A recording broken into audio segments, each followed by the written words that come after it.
2026년 4월 21일, 세상은 엘리자베스 2세의 탄생 100주년을 기념하고 있었다. 화려한 전시와 익숙한 미소 속에서 찰스 3세는 어머니가 남긴 낡은 만년필 앞에 오래 멈춰섰다. 그러나 그날 밤, 축하의 불빛이 모두 꺼진 뒤 한 통의 연락이 왕을 윈저성의 잠긴 기록실로 불러냈다. 기록 관리자가 내민 것은 편지도, 추억이 담긴 일기도 아니었다. 왕위가 바뀐 뒤에만 열 수 있도록 봉인된 발모럴 관련 문서였다. 서명이 진짜라는 확인이 끝나자 찰스는 반박하지 않았다. 재검토를 명령하지도 않았다. 그는 종이 위에 손을 얹은 채 말없이 숨을 삼켰다. 그 문서가 빼앗은 것은 성도, 토지도 아니었다. 평생 어머니의 인정을 기다려온 한 아들이 끝내 자신에게 맡겨지지 않았음을 깨달은 단 하나의 권한이었다. 그리고 문서 아래에는 아직 열리지 않은 두 번째 봉투가 놓여 있었다. 찰스와 윌리엄, 두 사람의 이름과 함께. 발모럴은 오랫동안 왕실의 가장 사적인 장소로 남아 있었다. 빅토리아 여왕 시대부터 이어진 돌벽과 숲, 안개 낀 언덕은 단순한 풍경이 아니었다. 그곳에는 왕관을 벗은 가족의 웃음과 침묵, 누구에게도 공개되지 않은 마지막 순간들이 겹겹이 쌓여 있었다. 엘리자베스 2세가 생의 끝을 맞은 곳도 바로 그곳이었다. 찰스는 왕이 된 뒤 발모럴을 세상에 조금 더 열었다. 정원과 전시 공간을 정비하고 일부 내부를 제한적으로 공개했다. 닫아두는 것만이 보존은 아니라고 그는 믿었다. 기억도 숨을 쉬려면 사람들의 발걸음이 필요하다고 생각했다. 그러나 아이러니하게도 성을 대중에게 연 바로 그 왕이 어머니가 남긴 가장 중요한 기록 앞에서는 철저히 배제돼 있었다. 관광객들은 오래된 식탁과 초상화, 왕실 가족이 걸었던 복도를 바라보며 역사를 가까이 느꼈다. 하지만 공개된 문 하나 뒤에는 언제나 또 다른 닫힌 문이 있었다. 사람들은 왕실의 삶을 보았다고 믿었지만 진짜 가족의 기억은 여전히 빛이 닿지 않는 곳에 숨겨져 있었다. 그리고 그 비밀의 경계 앞에 이제 왕 자신이 서 있었다. 윈저성 기록실의 공기는 차갑고 무거웠다. 기록 관리자는 봉인 문서를 펼치며 이것이 토지의 소유권을 바꾸는 서류가 아니라고 설명했다. 발모럴은 여전히 찰스의 것이었다. 하지만 특정 방의 보존, 비공개 서신의 열람, 역사적 물품의 이동, 그리고 가족이 어떤 공간에 들어갈 수 있는지를 결정하는 권한은 별도의 규칙 아래 놓여 있었다. 찰스는 천천히 고개를 들었다. 왕이 자신의 성 안에서 허락을 받아야 한다는 말인가? 그의 목소리는 낮았지만 그 안에는 분노보다 더 깊은 상처가 숨어 있었다. 기록 관리자는 대답하지 않았다. 대신 문서 아래에 감춰져 있던 작은 은빛 열쇠 하나를 꺼냈다.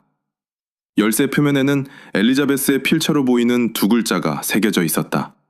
WR. 찰스의 손가락이 미세하게 떨렸다.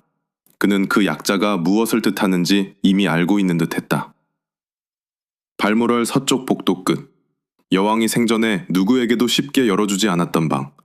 마지막 몇 해 동안 가장 사적인 대화와 결정이 오갔던 장소였다. 그 순간 카밀라는 남편의 표정이 무너지는 것을 보았다. 왕은 성을 잃은 사람이 아니었다. 오히려 더 잔인했다. 그는 자신이 소유한 집 안에 어머니가 끝내 자신에게 맡기지 않은 세계가 남아있음을 깨닫고 있었다. 찰스는 열쇠를 쥔 채 기록 관리자에게 물었다. 이 문서를 누가 함께 열도록 지정돼 있는가? 잠시 후 돌아온 대답은 짧았다. 윌리엄 왕세자입니다. 방 안의 침묵은 다시 길어졌다. 찰스는 아들의 이름을 듣고도 놀라지 않았다. 마치 오래전부터 두려워했던 답을 마침내 확인한 사람처럼 눈을 감았을 뿐이었다. 왕에게 가장 견디기 어려운 순간은 권력을 잃는 때가 아니었다. In the ancient land of Eldoria, where skies shimmered and forests spitted secrets to the wind, lived a dragon named Zephyros. Not the bunny-down kind, but he was gentle, wise, with eyes like old stars. Even the birds fell silent when he passed. 다만 도면을 천천히 덮어 다시 찰스 앞으로 밀었다. 그리고 자신의 기억이 남아있는 동안 그 방들이 다른 목적을 위해 바뀌어서는 안 된다는 뜻을 분명히 했다. 그 순간 두 사람은 같은 단어를 전혀 다르게 이해하고 있었다. 찰스에게 보조는 낡은 것을 살려 미래로 보내는 일이었다. 엘리자베스에게 보조는 미래의 권력자가 과거의 의미를 함부로 고치지 못하게 막는 일이었다. 한 사람은 멈춤을 세태로 보았고 다른 사람은 성급한 변화를 망각으로 보았다. 찰스는 어머니의 거절을 단순한 공간 문제로 받아들이지 못했다. 그는 평생 왕이 될 준비를 해왔고 이제 자신의 판단이 여전히 시험받고 있다고 느꼈다. 반면 엘리자베스는 아들의 열정 속에서 더 무서운 가능성을 보았다. 자신이 사라진 뒤 선이라는 이름 아래 개인의 기억이 왕실 운영의 편의에 밀려날 수 있다는 두려움이었다. 회의가 끝난 뒤 윌리엄은 불이 꺼진 응접실에서 홀로 앉아있는 할머니를 발견했다. 여왕은 그에게 어느 편이 옳은지 묻지 않았다. 대신 과거를 지키는 일이 살아있는 사람을 벌주는 방식이 되어도 되는지를 물었다. 윌리엄은 오래 생각한 끝에 기억을 보호하는 것과 가족을 모욕하는 것은 같은 일이 아니라고 답했다. 그 대답은 여왕의 마음에 남았다. 며칠 뒤 그녀는 왕실의 일반적인 보고 체계를 거치지 않고 독립관리인과 기록 전문가들에게 발모럴의 미래를 검토하라고 지시했다. 누가 무엇을 바꿀 수 있는지, 어떤 방과 기록은 보호되어야 하는지, 그리고 한 사람의 권력이 어디까지 멈춰야 하는지를 묻는 비밀 검토였다. 찰스는 곧 그 움직임을 알아차렸다. 그는 검토를 중단시키려 했지만 이미 모든 서류는 왕실 집무실에 손이 닿지 않는 곳으로 옮겨진 뒤였다.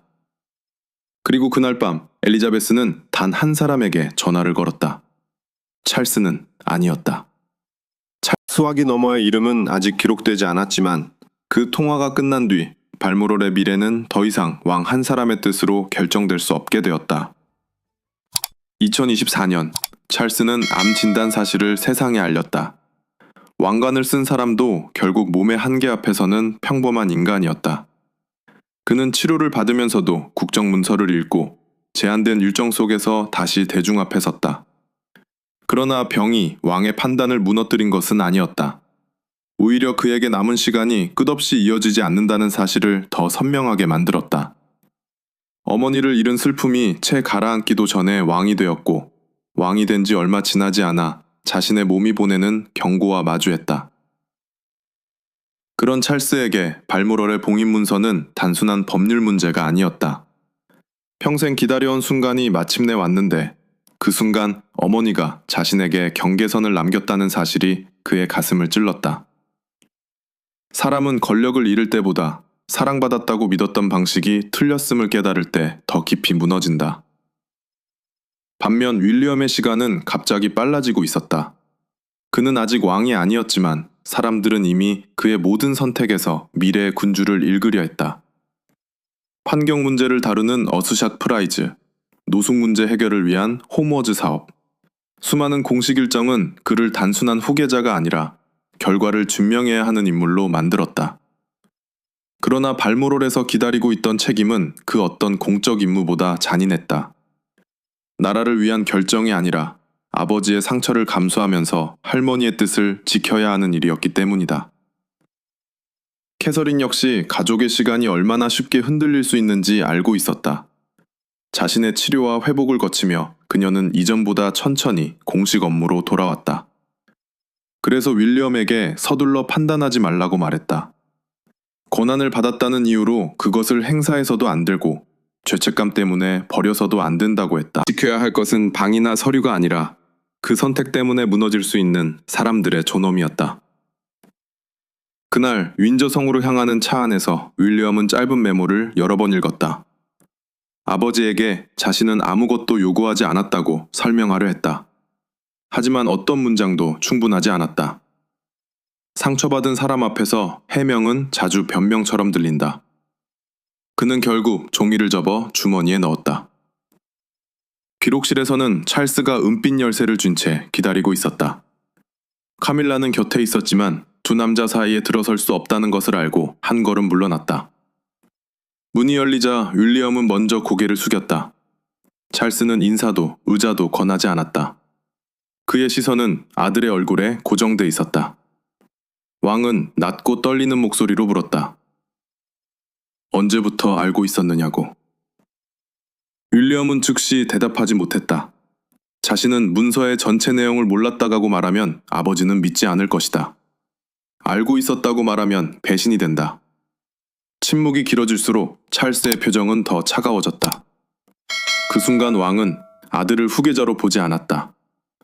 어머니가 자신을 맡기 위해 선택한 사람으로 보고 있었다. 마침내 윌리엄은 자신도 같은 날 공식 통고를 받았다고 말했다.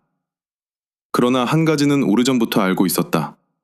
엘리자베스가 발모로를 지킬 사람에게 필요한 것은 왕에게 충성하는 용기가 아니라 필요할 때 왕에게 아니라고 말할 수 있는 용기라고 했다는 사실이었다. 찰스의 손에서 열쇠가 미끄러졌다. 차가운 금속이 바닥에 부딪히는 소리가 기록실을 가르며 울렸다. 그리고 바로 그때 기록관리자가 봉인문서의 첫 페이지를 넘겼다. 지정된 가족관리인의 이름이 마침내 모습을 드러내고 있었다. 찰스는 문서의 첫 장을 끝까지 읽지 못했다. 이름 하나가 눈에 들어온 순간 나머지 문장은 모두 흐려졌다. 그는 기록실을 나와 긴급 가족회의를 지시했다. 왕은 법률가도 비서도 부르지 않았다. 그날 필요한 것은 조언이 아니라 증언이었다. 어머니가 왜 이런 결정을 내렸는지, 가족 중 누가 얼마나 알고 있었는지를 직접 확인하고 싶었다. 회의실 중앙에는 은빛 열쇠와 봉인문서가 놓였다. 누구도 먼저 손을 뻗지 않았다. 가족이라는 이름으로 모였지만 각자의 침묵 속에는 서로 다른 충성이 숨어 있었다. 누군가는 왕을 지키려 했고, 누군가는 여왕의 마지막 뜻을 지키려 했으며, 누군가는 두 가지 모두를 잃지 않으려 애쓰고 있었다. 가장 먼저 도착한 사람은 앤이었다. 평생 수백 개의 단체를 돌보며 책임을 말보다 행동으로 증명해온 그녀는 오빠의 분노에도 흔들리지 않았다. 찰스가 왕의 권한을 제한하는 장치는 위험하다고 주장하자 앤은 조용히 되물었다. 더 위험한 것은 제한 없는 권력인지 아니면 상처받은 사람이 그 권력을 사용하는 순간인지. 그녀의 말은 편을 드는 선언이 아니라 왕관에도 멈춤이 필요하다는 경고였다. 카밀라는 다른 이유로 상처받고 있었다. 그녀가 요청한 발모럴의 개인 공간 개조는 사치만을 위한 것이 아니었다. 치료와 공식 업무를 병행하는 찰스가 조금이라도 편히 쉴 수 있도록 동선을 바꾸려는 계획이었다. 하지만 그 공간이 엘리자베스의 마지막 응접실과 이어져 있다는 이유로 보류되었다. 카밀라는 자신이 평생 그 집에서 손님으로만 남아야 하는지 물었다. 목소리는 차분했지만 그 안에는 오랜 세월 비교와 비난 속에서 살아온 여인의 피로가 묻어 있었다. 캐서린은 누구도 공격하지 않았다. 그녀는 존중과 지배는 같은 것이 아니라고 말했다. 새로운 가족이 자신의 기억을 만들 권리는 있지만 그 기억을 위해 이전 사람의 흔적을 지울 필요는 없다고 했다. 윌리엄은 아내의 말이 카밀라를 향한 비난이 아니라 자신에게도 던지는 경고임을 알았다. 언젠가 자신이 왕이 되었을 때 같은 유혹 앞에 설 수 있기 때문이다. 에드워드는 어머니가 생전에 발모럴이 지나치게 공식적인 공간으로 변하는 것을 걱정했다고 증언했다. 그곳만큼은 군주가 아니라 가족으로 돌아갈 수 있는 장소여야 한다는 말도 들었다고 했다. 소피는 더 뜻밖의 기억을 꺼냈다. 엘리자베스가 캐서린에게 전통을 맡길 수 있는지 묻는 동시에 그 전통이 카밀라를 모욕하는 무기가 되어서는 안 된다고 강조했다는 것이다. 그 순간 찰스는 어머니의 결정이 한 번의 감정이나 윌리엄의 설득에서 나온 것이 아님을 깨달았다. 엘리자베스는 자녀들에게 각기 다른 질문을 던지고 같은 두려움이 반복되는지 확인해왔다. 그녀가 걱정한 것은 어느 한 사람의 악의가 아니라 선의와 슬픔이 권력을 만났을 때 생길 수 있는 돌이킬 수 없는 변화였다. 회의실 문이 다시 열리고 기록관리자가 두 번째 봉투를 들고 들어왔다. 봉투 앞에는 찰스와 윌리엄의 이름이 나란히 적혀 있었다. 그러나 찰스는 그것을 받지 않았다. 그는 먼저 첫 번째 문서를 테이블 위에 펼쳤다. 오래전 열쇠에 새겨졌던 WR의 의미도 이제 숨길 수 없었다. 그리고 마침내 모두가 보았다. 발모럴의 보호구역과 기록을 관리하도록 지정된 가족의 이름은 찰스도 앤도 아니었다. 윌리엄이었다. 윌리엄의 이름이 드러난 순간 가족회의는 더 이상 토론이 아니었다. 찰스에게 그것은 이미 내려진 판결이었다. 어머니는 왕인 아들보다 아직 왕이 되지 않은 손자에게 발모롤의 미래를 맡겼다. 종이 위에 몇 줄이 평생 쌓아온 자부심을 단숨에 무너뜨렸다. 그러나 문서가 윌리엄에게 준 것은 소유권이 아니었다. 발모롤은 여전히 찰스의 것이었다.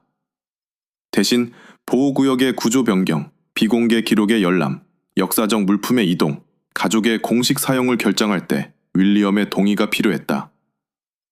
독립관리인과 기록보존 책임자도 함께 승인해야 했다. 왕도 혼자서는 문을 열 수 없고 후계자도 혼자서는 문을 닫을 수 없는 구조였다. 찰스는 아들을 향해 물었다. 어머니가 자신보다 너를 더 믿었던 것이냐고. 윌리엄은 고개를 들지 못했다. 그는 이 역할을 요구한 적이 없다고 말했다. 하지만 아버지의 상처를 덜기 위해 권한을 버린다면 할머니가 남긴 마지막 경고까지 버리는 일이 된다고 했다. 경솔한 대답이었지만 찰스에게는 거절처럼 들렸다. 그때 카밀라의 개조 계획이 이미 중단됐다는 사실이 공개됐다. 엘리자베스의 마지막 응접실과 이어진 방은 보호구역으로 지정돼 있었다. 찰스는 분노했다. 이제 이 문서는 죽은 어머니의 기억만 지키는 것이 아니라 살아있는 왕과 왕비의 선택까지 맡고 있었다. 그는 회의를 끝내고 윌리엄에게 단둘이 발모롤로 가자고 말했다. 밤이 깊은 발모롤에서 두 사람은 엘리자베스가 마지막까지 사용했던 응접실에 마주 앉았다. 빈 의자 하나가 벽난로 옆에 그대로 남아 있었다. 왕도 왕세자도 그 의자에는 손을 대지 못했다.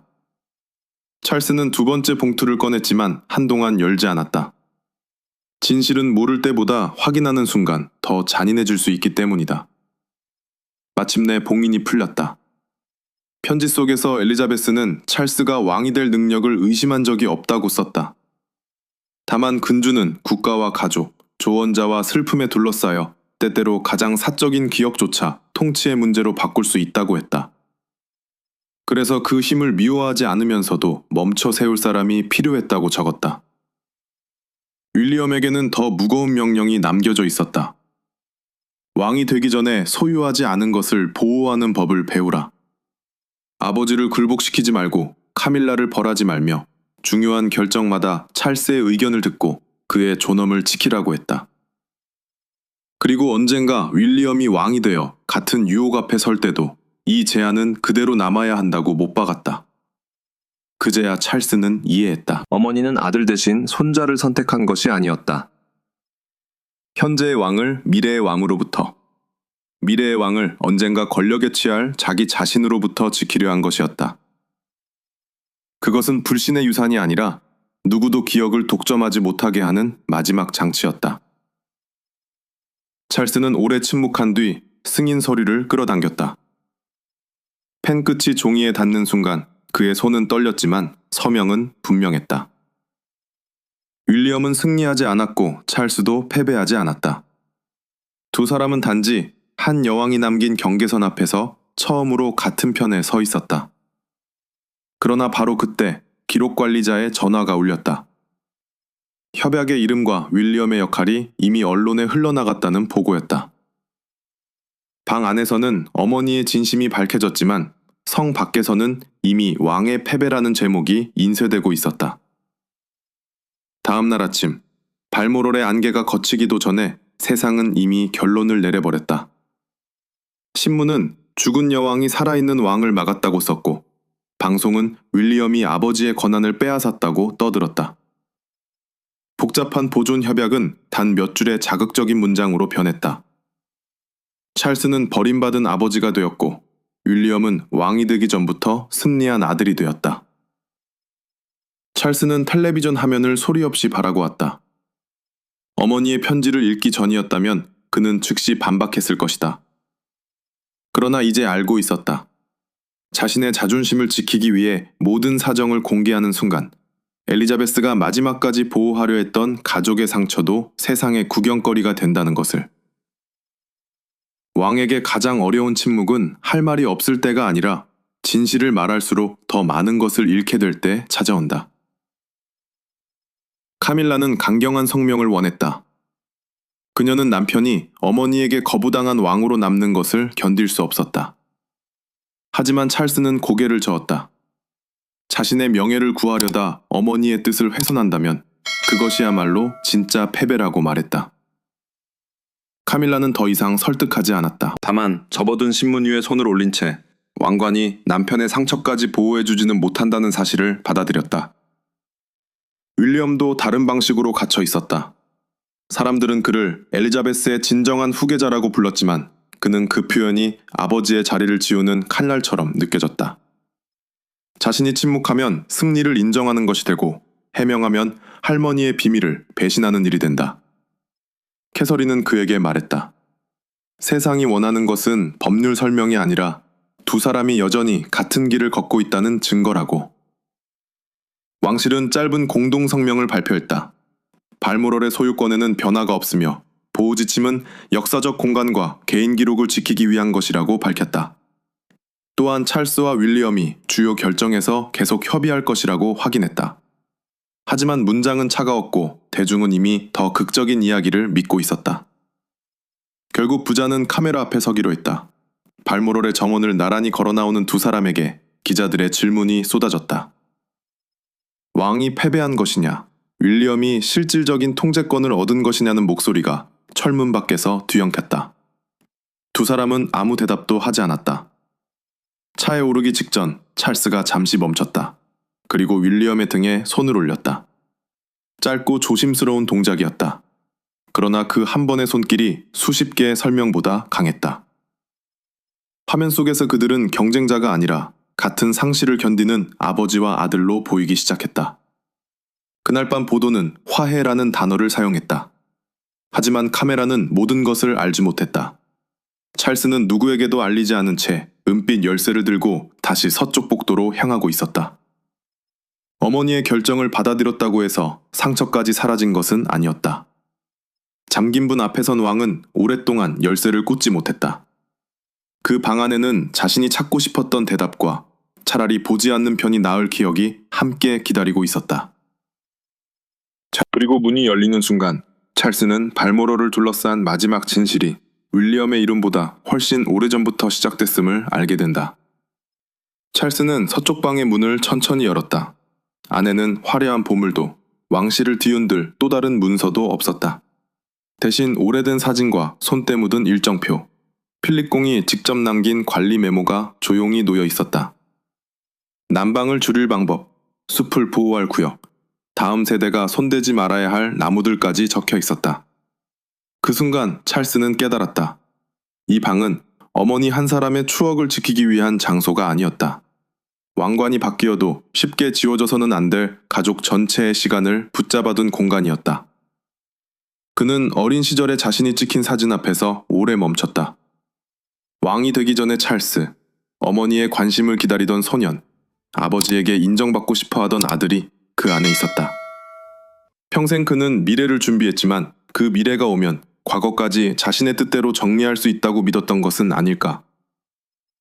사람은 권력을 얻은 뒤에야 자신이 무엇을 바꿀 수 있는지 알게 된다. 그러나 진정한 품격은 바꿀 수 있는 것 가운데 무엇을 그대로 둘지 선택하는 데서 드러난다. 다음날 찰스는 보호구역에 영향을 주는 모든 개조안을 철회했다. 그러나 발모럴 전체를 과거 속에 얼려두지는 않았다. 안전과 건강을 위한 공사는 허용하고 역사적 가치가 없는 시설은 현대화하며 엘리자베스의 개인 기록과 마지막 생활 공간만 별도로 보존하기로 했다. 카밀라는 논란이 된 스위트룸을 포기하고 보호구역 밖에 새로운 휴식 공간을 마련하는 데 동의했다. 그녀는 자신의 자리를 만들기 위해 다른 여인의 기억을 지울 필요는 없다는 사실을 받아들였다. 윌리엄도 조건을 내놓았다. 가족 행사와 의존적 사용에 관한 결정에는 반드시 찰스가 참여하고 독립관리인은 어느 한쪽의 지시만 따르지 않도록 했다. 무엇보다 자신이 왕이 된 뒤에도 같은 제안을 받겠다고 약속했다. 그제야 협약은 아버지를 막기 위한 무기가 아니라 미래의 자신을 멈추게 할 약속이 되었다. 캐서린은 가족 이용 원칙을 정리했다.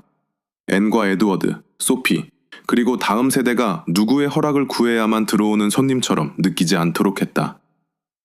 발모럴은 한 왕실 가문의 승리품이 아니라 여러 세대가 함께 책임져야 할 장소로 남았다. 해질 무렵 찰스와 윌리엄은 정원 너머에서 조지와 샬럿, 누이가 걷는 모습을 바라보았다. 찰스는 아들에게 아무 말도 하지 않았다. 대신 어머니의 만년필을 건넸다. 그것은 패배의 증거가 아니라 권한보다 절제가 오래 남는다는 교훈이었다. 왕은 모든 문을 여는 사람이 아니라 어떤 문은 닫힌 채 지켜야 한다는 사실을 아는 사람이었다. 엘리자베스가 두려워한 것은 스캔들이 아니었다. 더 조용하고 위험한 일이었다. 현재의 권력을 가진 사람이 편의와 효율성이라는 이름으로 과거의 기억을 조금씩 다시 쓰는 일이었다. 찰스는 제한을 없애지 않음으로써 왕의 품격을 증명했고, 윌리엄은 권한을 휘두르지 않음으로써 미래의 왕이 되는 법을 배웠다. 발모럴은 찰스의 소유로 남았다. 그러나 그 기억은 누구의 소유도 되지 않았다. 그날 왕관은 누구에게도 넘어가지 않았다. 다만 마음대로 바꿀 수 있는 것을 바꾸지 않기로 한 책임이 한 세대에서 다음 세대로 조용히 건너갔을 뿐이었다.